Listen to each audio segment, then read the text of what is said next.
अस्सलाम वालेकुम। Programme debate news analysis में मैं हूं आपके साथ मनीज़ा मोइन। प्रोग्राम का आगाज़ करेंगे अफसोसनाक खबर से। चमन सरहद पर गोलाबारी से 6 पाकिस्तानी शहीद हो गए हैं, जबकि 17 के जख्मी होने की इत्तला है। ISPR के मुताबिक इस कार्रवाई का भरपूर जवाब दिया गया और वज़ीर आज़म पाकिस्तान शहबाज शरीफ ने भी अफगान हुकूमत को ये कह दिया है कि अमन की सूरत हाल को यकीनी बनाया जाए। पैनल में मेरे साथ मौजूद हैं नवीद चौधरी साहब, PJ मीर सर, इफ्तिखार अहमद साहब और जावेद इकबाल साहब।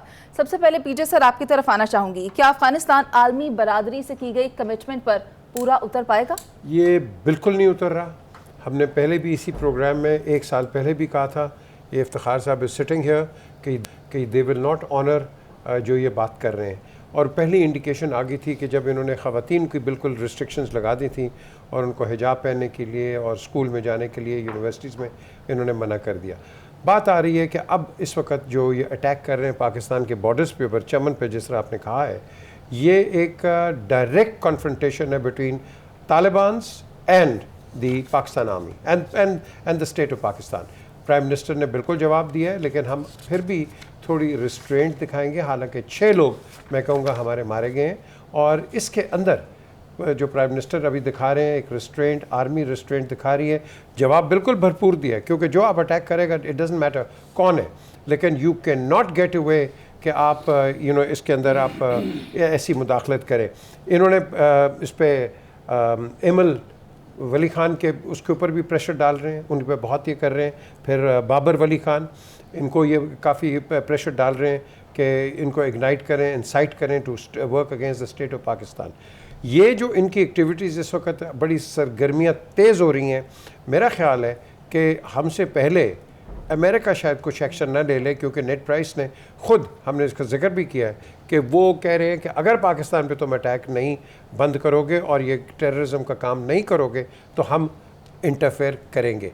अब अल्लाह ना करे ये तालिबान को अगर अकल आ गई, अगर तो अकल आ गई तो हम बच जाएंगे, वरना ये फिर वो 79 to 89 एंड फ्रॉम 89 to आप 2000 तक आपका क्या हाल हुआ है। और ये फिर एक बड़ी डिस्टर्बिंग सिचुएशन हो जाएगी, क्योंकि यूक्रेन एक साइड पे भी, वहाँ भी एक फ्लैंक खुला हुआ है, आपका दूसरा फ्लैंक यहाँ खुल जाएगा।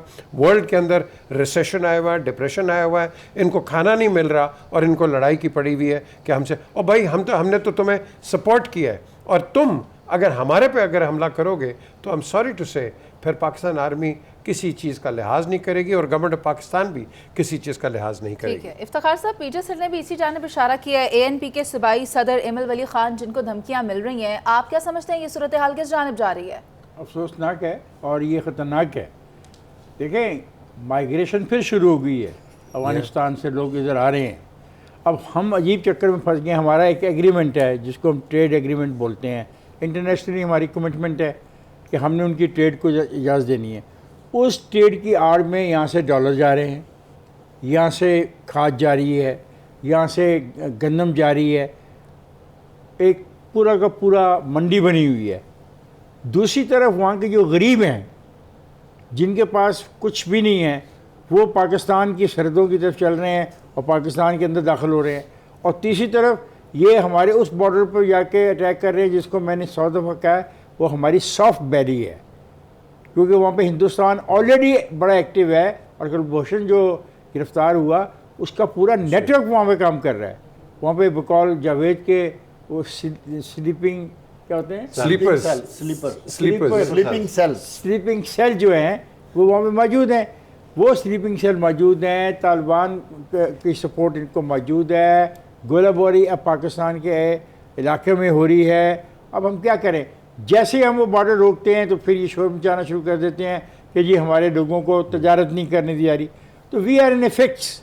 लेकिन इस फिक्स का मतलब ये नहीं है कि we will compromise our honour, we will compromise our dignity, we will compromise our borders and we will compromise on for the people of Pakistan. We will fight it back और फिर जो नतीजा निकलेगा देखी जाएगी। ये आपने लफ्ज़ उनके इस्तेमाल किए रहमान मलिक के, जब मैं काबुल गया था यही लफ्ज़ रहमान मलिक ने किया कि आप कहते हैं कि हमें कंटेनर्स कराची से जो आ रहे हैं इनको स्कैन ही ना करो। सही। और भाई उसके अंदर आर्म्स तुम लेके जा रहे हो। ये हुआ है, अभी भी हो रहा है ना? ठीक है सर, यदि पैसा ये एकदम जो डॉलर निकला है, ये तो साबित हो गया कि वहाँ पे गया।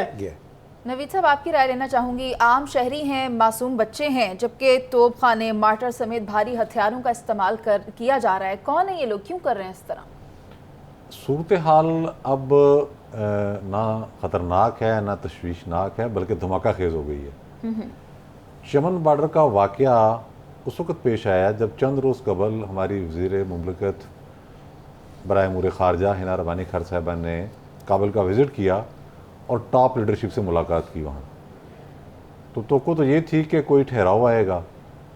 ये जो वाक़या हुआ है, ये जिस तरह हम माजी में कहते रहे हैं जब हमारा LOC पे इंडिया के साथ क्लैश होता था कि बिला इश्तियाल फायरिंग, प्रोवोकेशन भी कोई नहीं है, फायरिंग कर दी गई। ये उस तरह का मामला है।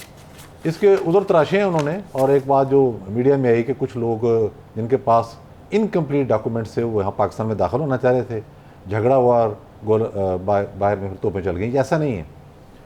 अफ़गान फोर्सेस ने ये एक बाकायदा हमला किया है, अपनी सरहदों में रहकर किया है, लेकिन उसमें भारी तोप खाने का इस्तेमाल किया है। और पाक फोर्सेस ने फिर उसका जवाब दिया, चेक पोस्टों को निशाना बनाया अफ़गान साइड पर। इसका मतलब ये है कि ये मामला जो हम समझ रहे थे कि एक कन्फ्लिक्ट की तरफ जाने बढ़ रहा है, वो मरला अब आता नज़र आ रहा है अगर इसको प्रॉपरली एड्रेस ना किया गया। कौन सी चीज़ें और कैसे ऐसे मुतालबात हैं जो उनके हिडन हैं, जो हमसे उनकी रिजर्वेशन हैं वो क्या हैं। आलमी ताकतें इस इलाके को फिर जंग का थिएटर बनाना चाहती हैं, ये मामला है। किसके क्या ज़ाइम हैं, ये चीज़ें अब बहुत ज़्यादा हमें इनका हल तलाश करना होगा। एक चीज़ बिल्कुल वाज़ेह है, चमन बॉर्डर के ऊपर हॉस्टाइल जो रवैया है अफ़गान फोर्सेस का, ये कोई नई बात नहीं है। तालिबान के आने के बाद उसमें शिद्दत आई थी। ताज़ा वाक़या और उसके साथ जो मिले जुले उनके बयानात हैं जिसमें वो ड्यूरेंट लाइन को चैलेंज कर रहे हैं, बार बार अफ़गान तालिबान कर रहे हैं, हम सिर्फ पहले लोगों की बात नहीं कर रहे। उसमें हम देख रहे हैं कि बहुत सारी जगहों पर उन्होंने हुकूमत संभालते ही बाकायदा अटैक भी किया और वो इन गेट्स को और इन जो खारदार तार लगी है उनको गिराने के दरपे भी हैं। मुझे ये मामला अब बहुत ख़तरनाक होता दिखाई दे रहा है, क्योंकि अफ़गान तालिबान अपने तौर पर अब इन्होंने मादरत तो कर ली, लेकिन ये मादरत नहीं है, ये हमला इस बात की निशानदेही है कि अगर इसको प्रॉपर एड्रेस ना किया गया सफारती और जंगी दोनों हवाले से, ये भी करना पड़ेगा। तो ये मामला बड़ा गंभीर होने जा रहा है। जावेद साहब, पाकिस्तान के अमन को सबटाज किया जा रहा है, आप क्या समझते हैं? वज़ीर-ए-आज़म पाकिस्तान ने भी अफ़गान अबूरी हुकूमत से कहा है कि अमन की सूरत हाल बरकरार रखी जाए, अमन को कायम किया जाए और उसी के लिए काम करना होगा। आप क्या समझते हैं, क्या ये हो पाएगा? देखें, अब बात करने से ज़्यादा अब एक्शंस करने की ज़रूरत है, और उसमें मैं ये समझता हूँ सबसे पहले हमें अपनी अफ़गान पॉलिसी को रीथिंक करना पड़ेगा। जब अशरफ गनी की हुकूमत थी तो हम उस वक़्त अपनी फ्रेंडली हुकूमत लाना चाहते थे। हम ये चाहते थे कि हमारी ऐसी दोस्ताना हुकूमत हो जो अब इंडिया को सपोर्ट ना करे, क्योंकि हम ये समझते थे कि जो उधर से बॉर्डर क्रॉसिंग होती है वो इंडियन एजेंट्स करते हैं, जिससे पाकिस्तान में लॉ एंड ऑर्डर की सिचुएशन बनती है। और एक्चुअल में था भी ऐसे। हमने फिर फेंसिंग की, फिर हमने चौकियां लगाई, मगर ये सिलसिला पिछले 2-4 महीने से दोबारा तेज़ होता गया।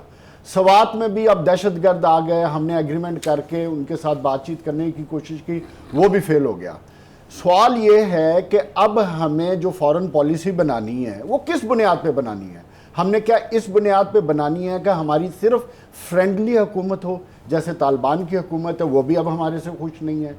सो ये वो, और फिर तीसरी इंपॉर्टेंट चीज़ क्या, जो स्ट्रेटेजिक पावर्स हैं और इंटरनेशनल पावर्स, वो अफ़गानिस्तान को मुस्तकबिल में कैसे लेकर चलना चाहते हैं, लॉन्चिंग पैड के तौर पे लेकर चलना चाहते हैं, और उसमें पाकिस्तान के स्टेक क्या हैं।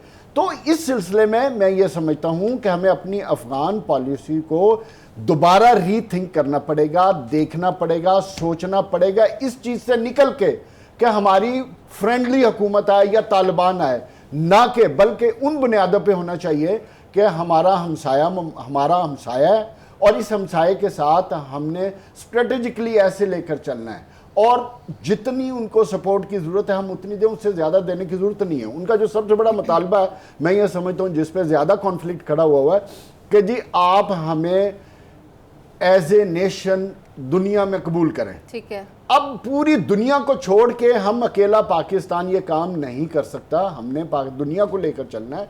तो इस मुतालबे को कर दें साइड पे। बाकी मामलात अगर वो ज़मीन इस्तेमाल होती है तो ये कमिटमेंट है, ये हमने पहले दिन तालिबान हुकूमत के साथ की थी। इसमें मैं ये समझता हूँ जो चौधरी साहब ने बात की है, सफारती तो अलग है, हमें कंक्रीट एक्शन लेने पड़ेंगे जी। हमें एक तरफ अगर सफारती स्ट्रेटजी अडॉप्ट करनी है तो दूसरी तरफ हमें एक्शन लेने पड़ेंगे। हमें अपनी सिक्योरिटी पे ना माजी में कंप्रोमाइज किया और ना हमें करना चाहिए। सर मैं देखिए ये जो इन्होंने बात की बड़ी इंपॉर्टेंट बात की है, हमें अपने घर को देखना है। 1893 में ड्यूरेंट लाइन की एग्रीमेंट हुई थी जो कि 1993 में ख़त्म हो गई, और इसलिए ये जो तालिबान है ये शोर कर रहे हैं, उन्होंने रिन्यू नहीं किया। अब यहाँ हम फंसे हुए हैं, ये सफारती लेवल पे जब तक बात नहीं होगी बॉस किसी भी हुकूमत ने सर हमारे पास वो नहीं है, तालिबान से लेकर पीछे से किसी ने ड्यूरेंट को नहीं माना। होने के बाद अफगान हुकूमत से राब्ता किया और उनको सख्त से सख्त इकदाम करने का भी हवाला दिया है। अभी चलते हैं एक ब्रेक पर और उसके बाद बताएंगे आपको कि इमरान खान को किससे है वफा की उम्मीद। साथ रहिए।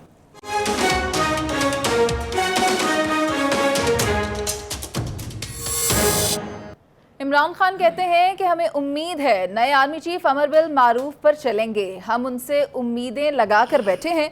सर इफ्तिखार साहब मैं आपकी तरफ आती हूँ, मैं आपसे ये पूछना चाहूँगी क्या इमरान खान एक बार फिर इदारों को सियासत में लाना चाहते हैं? बिल्कुल। ये बयान क्या है, मतलब ये मुझे तो समझ नहीं आती कि वो कह रहे हैं कि हमारा कोई तल्लुक नहीं आपके मामलात से, और वो अपना स्लोगन उनको दे रहे हैं। मैं जिस स्लोगन को लेके वो शहर शहर गली गली करिया करिए फिरे हैं और अब बेचारे बैठे हुए हैं ज़मान पार्क में, वो चाहते हैं कि उनका जो स्लोगन है उसको ओन कर ले। कौन कर ले? पाकिस्तान के जो फौजी सरबरा है वो कौन, जिसने कहा है कि हमारी सियासत से कोई तल्लुक नहीं है। तो सियासत में घसीटने के लिए क्या खूबसूरत तरीक़ाकार इस्तेमाल किया जा रहा है। आई मस्ट अप्रिशिएट, मैंने पहले भी 2-4 दफ़ा अप्रिशिएट किया इमरान खान के जो एडवाइज़र हैं जिन्होंने उसको लिख के चीज़ें दी हुई हैं। अब उन्होंने ये लफ्ज़ इस्तेमाल किया है कि इसके बारे में से बात करो। ओ भाई आप कौन है उससे बात करने वाले? भाई ये वे I will request him also कि वो इस ट्रैप में नहीं आए, वो पार्टी ना बने जो इस वक्त पाकिस्तान के सियासी मामलात हैं या सियासी खिंचाव है। अगर उसका कोई रोल है इफ़ एट ऑल, जिसको मैं मानने को तैयार नहीं, इफ़ एट ऑल अगर कोई रोल है तो वो इक़्तिसादी बहाली के लिए हवाले से अगर वो कर सकते हो तो वो करोगे। ये जो सियासी जमातों के नारों पर तुम्हें बुलाया जा रहा है ना, दावत दी जा रही है कि तशरीफ़ लाओ और हमसे बात करो, चलो मुझसे बात नहीं करते तो मेरे दोस्त से बात कर लो, मेरे दोस्त से बात नहीं करते तो किसी और से बात कर लो। This is wrong. ये do not invite that people into the politics. उनको आइन के मुताबिक जो उनकी फ़राइज़ हैं वही इनको पास रहे। अभी हमने डिस्कस किया जो पिछला सवाल था, हाँ उस मामले में उनसे कोई भी तवक्को की जा सकती है कि पाकिस्तान के दुश्मनों को मुंह तोड़ जवाब देंगे, उनका पीछा करना पड़ा पीछा करेंगे, उनको फना करना पड़ा फना करेंगे, उनको ख़त्म करना पड़ा ख़त्म करेंगे। इस किस्म के सवालात, इस किस्म की ख्वाहिशात का इजहार तो हो सकता है, लेकिन अपने पार्टी स्लोगन को उनके हवाले करना और उस पर इन्वाइट करना गैर मुनासिब है। पीछे सर आप इसके लफ्ज़ी मायने भी जानते हैं, लेकिन इसको बुनियाद बनाकर chief of the army staff को ये कहना कि हमें उनसे इस पर उम्मीद है, व्हाई नॉट कि ये हर पॉलिटिकल पार्टी के ऊपर भी इम्प्लीमेंट करवाया जाए? Yes, good one. देखें, नंबर 1 एक तो हमें ट्यूशन देनी बंद करनी है कि आप ये करें तो आप ये करें तो आप ये करें। As far as the army chief is concern, वो जो मर्ज़ी आया है, मैं कहूँगा इंटेग्रिटी का and with respect and with professionalism. आप लोग अपना काम करो, सियासी ये जो सियासी लोग हैं, आप अपना काम करो, कोई इंटरफेयर नहीं करेगा। आप नहीं करोगे, मैं अभी भी कहता हूँ इंटरफेयर होगा अगर आप अपना काम नहीं करोगे, because somebody is got to वो कहते हैं ना सेफ पाकिस्तान। तो आपके हाथ में है पाकिस्तान, सबके हाथ में है। आप अपना काम करते रहो, इंशाल्लाह कुछ नहीं होगा। लेकिन जहाँ आप कोताही दिखाओगे, पाकिस्तान को नीचे लेके जाओगे, तो फिर किसी ने तो बचाना है ना। हमें हिंदुस्तान की फ़ौज तो नहीं बचाएगी, ना कि कोई और बचाएगा। हमें बचाएगा तो अपनी फ़ौज बचाएगी। एक आर्मी ने टोटली कह दिया, ये आई थिंक ये डिबेट ही ख़त्म हो जानी चाहिए। उन्होंने कहा we will not interfere. Yes, good, excellent. लेकिन 145 के तहत अगर आप गलत 245 के तहत अगर आप इस तरह की कोई चीज़ करोगे तो फिर आपकी प्रॉब्लम्स आएंगी। अब बात आती है कि भाई तुम ये करो, तुम वो करो, या वो कहें, वो तो नहीं कुछ कहेंगे, लेकिन आप उनको कहो प्लीज़। एक वो कहते हैं ना सोई हुई शहद की मक्खियों को मत छेड़ो, वो अपना काम कर रही हैं, तुम उनको काम करने दो। प्लीज़ कोई ये ना बैठ के उनको तबीयत बताओ कि ये करना है तो वो करना है। सब अक्लमंद है, सब सीजनड है, और उनको पता है उन्हें क्या करना है। और उनको पता क्या करना है। That's it.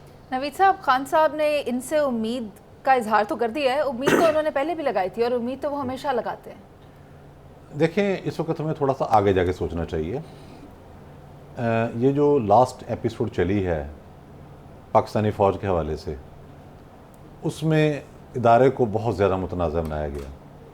नेशनली इंटरनेशनली ऐसे अल्फाज कहे गए कि जिनको हम बिला वजह कौम परस्त कह देते हैं, या ये कह देते हैं कि जी वो रा के एजेंट हैं या मोसाद के एजेंट हैं। उन्होंने भी ये अल्फाज नहीं कहे थे। तो उस वक्त हमें दुख हुआ। ख़ुद यहाँ इफ्तिखार साहब बैठे हुए हैं और इनकी एक यही शोहरत है कि बहुत बड़े ये क्रिटिक हैं मिलिट्री की सिविल मामलात में मुदाखलत के। मेरे हवाले से भी ये बात कही जाती है, बाकी दोस्तों का भी एक मौक़िफ़ होगा। तो हम बड़े सख्त नाकद रहे हैं और हैं, लेकिन रहेंगे। लेकिन बात यह है कि इदारा तो हमारा अपना है। तमाम इदारे पाकिस्तान के तबाह हो चुके हैं, जहां जुडिशरी 130वें नंबर पर हो, और ये भी कहने की हद तक ऐसे भी नीचे होगी। एक पाकिस्तानी फ़ौज बची है खुदा के लिए, जहां एक सिस्टम मौजूद है, जहां तरक्कियों का निज़ाम मौजूद है, जहां मेरिट है। उनसे गलतियां बहुत ज़्यादा हुई हैं, पहाड़ जैसी गलतियां हुई हैं, उसका नतीजा भी वो भुगत रहे हैं। लेकिन उस इदारे को बतौर इदारा मुतनाज़ा बनाना किसी तरह भी सूटेबल नहीं।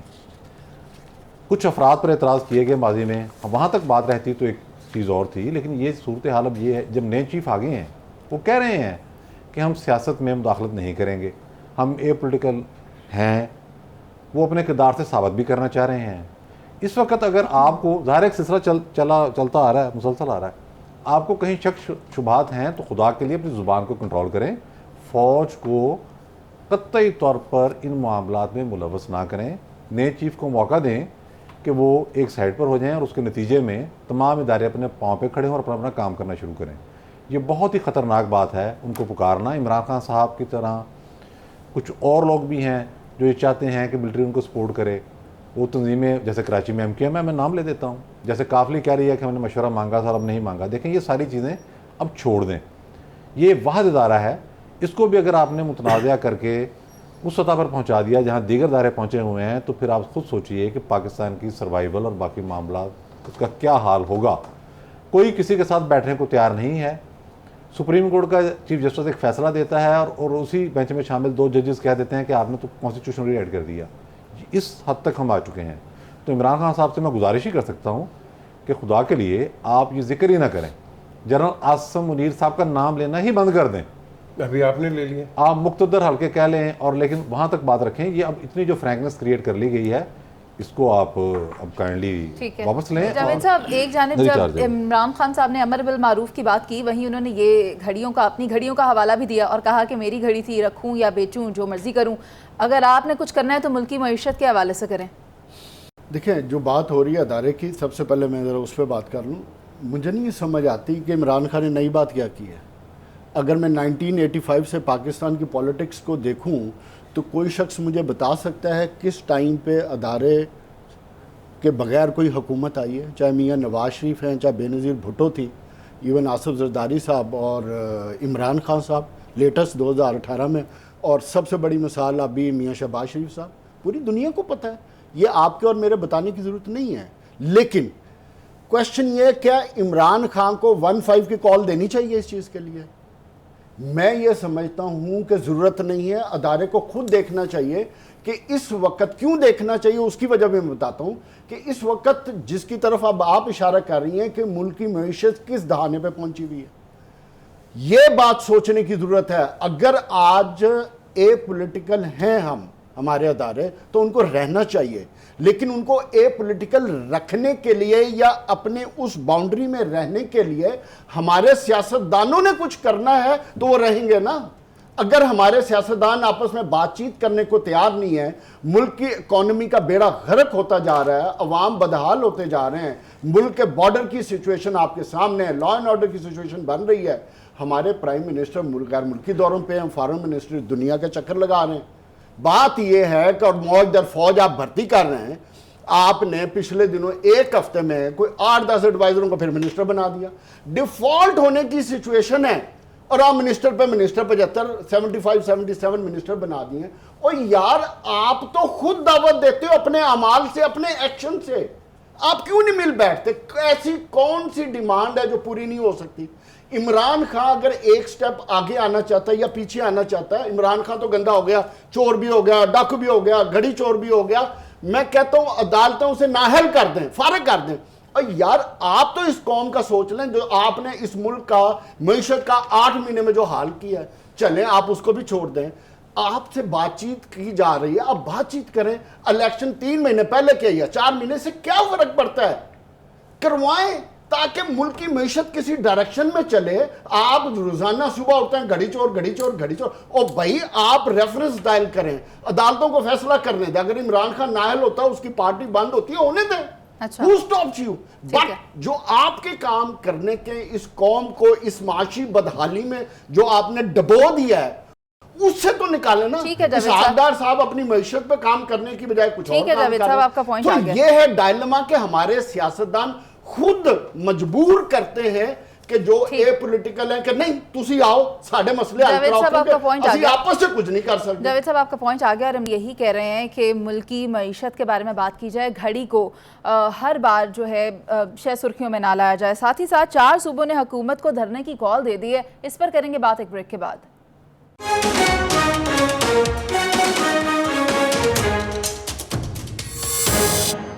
पंजाब, खैबर पख्तूनख्वा, गिलगित बल्तिस्तान और आज़ाद कश्मीर की हुकूमत ने वफाक के खिलाफ प्रेस कॉन्फ्रेंस की और कहा कि अगर हमें हमारे हुकूक ना मिले, अगर हमें हमारे फंड्स ना मिले तो फिर कौमी असम्बली के बाहर धरना देंगे। जबकि अगर इसहाक डार की बात करें तो इसहाक डार ने भी ये वाज़ेह कर दिया है कि अपोजिशन के प्रोपेगेंडे से मुल्क दिफालिया नहीं होगा। अपोजिशन चाहे जितना मर्जी एहतजाज कर ले, सिस्टम इसी तरह चलेगा। जावेद साहब मैं आपकी तरफ आऊँगी। सबसे पहले आपसे ये पूछना चाहूँगी कि क्या इन सूबों को इनके माली हकूक नहीं दिए जा रहे? इनको तमाम को हकूक मिल रहे हैं, इसमें कोई डाउट वाली बात नहीं है। NFC अवार्ड के तहत जो कुछ इनका शेयर बनता है वो इनको मिल जाता है। अगर ये हुकूमतें अपनी चादर और चार दीवारी में रह के काम नहीं करेंगी तो फंड्स फिर लेफ्ट राइट होंगे। मैं उसकी ज़िंदा मिसाल देता हूँ। परवेज़ इलाही साहब ने कल एक इतनी बड़ी ऐड दी है जिसमें तकरीबन 650 अरब रुपए के डेवलपमेंट बजट है। और चौधरी साहब से पूछें कि वो 650 अरब आने कहाँ से थे? क्या उनका शेयर इतना बनता? क्या उनकी डेवलपमेंट फंड के पास इतने पैसे हैं? और फिर उस एड पे जो आपने खर्चा किया वो खर्चा किसने देना था? वो आप और मेरे गरीब आदमियों के टैक्स के पैसे। बात यह है कि जब हुकूमतें अपना काम ठीक नहीं करेंगी, सियासतदान अपने काम ठीक नहीं करेंगे, जब हमारी रवश होगी इख्तलाफ की और एक दूसरे को नीचा दिखाने की, गंदा करने की, तो फिर तीसरी कुव्वतें जिसका हमने पहले बात की है वो फिर चुप करके तो नहीं बैठेंगे। यही वो तरीक़ाकार होता है ना। और क्या हरकतें क्या होती हैं और ये लोग क्या कर सकते हैं? धरना, सियासत। और ये लोग समझ नहीं रहे कि इस वक्त मुल्क की मईशत के क्या हाल है, जिसकी तरफ अब वो फर्दर सिचुएशन को। सवाल असल में ये अगर आप देखें ना, ये PTI की तमाम पार्टीज हैं, इनका एक मुतालबा इलेक्शन कराओ। मेरा पॉइंट ये है कि शॉर्ट ऑफ इलेक्शन अगर आपने कहीं बैठ के बातचीत से सियासतदानों ने अपना मसला हल ना किया सर, मैं तो ये हरकतें होती रहेंगी। सर, मैं सिर्फ ये हरकतें होंगी। ये वो कार्ड्स हैं, देखो ये वो कार्ड्स हैं जो PTI खेलेगी और खेलती रहेगी। सर बातचीत को फिलहाल साइड पर रख देते हैं। अब तो एहतजाज की बात आ गई। मैं नवीद साहब की राय ले लूँ। नवीद साहब, वज़ीर आला KP महमूद खान ये कह रहे हैं कि हमारे 189 बिलियन के तो सिर्फ बकाया जाते हैं, हमारे पास फाइनेंशियल इश्यूज आ रहे हैं, हम इसका हल कैसे निकालें? अगर नहीं निकलेगा तो फिर हम धरना देंगे। एक चीज़ तो बड़ी क्लियर है कि NFC के तहत जो चीज़ें तय हो जाती हैं वो फराहम की जाती हैं और की जा रही हैं, इसमें कोई शुबा नहीं है। और जो पॉइंट आज उठाए गए हैं उसमें हाइडल प्रॉफिट की बात की गई है, ये बड़ी देर से पेंडिंग है। गाजी बरोता का पंजाब के ज़िम्मे है और तरबेला का KPK के लिए। ये जो प्रेस कॉन्फ्रेंस की गई है इसका वाहिद मकसद वफाकी हुकूमत पर असरअंदाज होना है, चूँकि हर तरह की धमकियाँ दे के देख ली गई, असम्बली तोड़ने का कह के देख लिया गया, तो आज फिर एक प्रेस कॉन्फ्रेंस की गई और ये कोशिश की जा रही है कि आलमी सतह पर ये इंप्रेशन दिया जाए कि पाकिस्तान डिफ़ॉल्ट करेगा, जो कि नहीं करेगा। डिफ़ॉल्ट तो अफगानिस्तान ने नहीं किया जिसका हम जिक्र करके बैठे हैं अभी। तो चीज़ें दुरुस्त सिमत में जा रही हैं, लेकिन ये जो सियासी माहौल है में नहीं है, बिल्कुल दुरुस्त गलत है आपकी। नहीं, ये एक माहौल बनाया जा रहा है जिसके तहत ये कोशिश की जाती है कि हमारी कोताहियाँ हमारे गले ना पड़ें। इसकी वजह क्या है? इसकी वजह ये है कि कानून हरकत में नहीं आ रहा। अच्छा, जिस तरह मैंने बार बार ये बात की है, जिस तरह IMF की किस्त रुकवाने के लिए जो कुछ किया गया वो किसी तौर गद्दारी से कम नहीं था। कानून हरकत में नहीं आया, ना ही किसी अदालत में आया। सलमान शहबाज आ गया ना, KPK हुकूमत का ये आलम है करप्शन का कि KPK हुकूमत इमरान खान को जो जहाज इस्तेमाल करने के लिए देती थी उसके लिए अब कानून साजी कर रही है कि वो उस वक्त से अलाउड है। पेशावर यूनिवर्सिटी में देने के लिए तनख्वाहें नहीं है, सरप्लस किसने करना है? वफाकी हुकूमत ने 3 चीज़ों से पैसे लेके आपको देने हैं। सेल्स टैक्स है जी, कस्टम ड्यूटी है, ठीक है, और तीसरा मामला आ गया आपका इनकम टैक्स। अब ये सारे जो अमाउंटें हैं ये अवेलेबल हैं, वेबसाइटों पे पड़ी हुई हैं, उस मुताबिक आपको आपका हिस्सा मिल रहा है। सरप्लस किसने करना है? वो आपने करना है। और आपका आलम ये है कि आप बिल्कुल फाइनेंशियल मैनेजमेंट में नाकाम हो चुके हैं। KPK तो ऑलमोस्ट दिवालिया डिफॉल्ट हो चुका है, KPK वाकई डिफॉल्ट हो चुका है। ये सिंध ने एतराज उठाया, कितने खर्चे हो रहे हैं वहां पर? सैलाब में जो $20 बिलियन का नुकसान हो गया वो किस तरफ है जी? बलूचिस्तान ने कौन सा एतराज उठाया? बलूचिस्तान ने कौन सा एतराज उठाया? तो ये मामला ये गाजी बरोता और उसका हैडल पार्क। अच्छा, ये मसला भी पुराना है। नवीद साहब, वक्त कम है, मैं पीजे सर की तरफ आना चाहती हूँ। पीजे सर, वज़ीर आला गिलगित बल्तिस्तान खालिद खुर्शीद साहब ने ये कहा है कि आज तक पूरी सियासत में गिलगित बल्तिस्तान के साथ ऐसा नहीं हुआ। 40 अरब का हमारा बजट था जिसे कि 25 अरब कर दिया गया है, ये नहीं होना चाहिए था। ये जो है ना स्टेटमेंट्स, ये हर प्रोविंस के चीफ मिनिस्टर्स और जो रहे हैं उन्होंने यही मुतालबा किया। कभी सिंध बोलता था, कभी आप कह लो कि ये बलूचिस्तान, कभी खैबर पख्तूनख्वा, ये सारे बोलते थे। अब बल्तिस्तान भी बोल रहे हैं। देखें, अगर नहीं है पैसे तो ये फिर हुकूमतें कैसे चला रहे हैं? ठीक है, इतने ज़्यादा नहीं होंगे। इनकी डिस्पर्समेंट और इनकी जो प्रायोरिटीज़ हैं गवर्नमेंट्स की, ये बिल्कुल डिफरेंट है। ये पॉलिटिकल प्रायोरिटीज़ हैं और पीपल जो है ना, पीपल फ्रेंडली प्रायोरिटीज़ नहीं है। हमने हर एक को देखा है कि वो अपने ऐसे वो काम कर देते हैं कि उनकी कॉन्स्टिट्यूएंसी और उनके इलाके ठीक हो जाए और बाकी पीपल डोंट बॉदर। आज रो रहे हैं ना साउथ पंजाब के अंदर, क्यों रो रहे हैं? रो रहे इसलिए बिकॉज डिस्पर्समेंट सही नहीं है।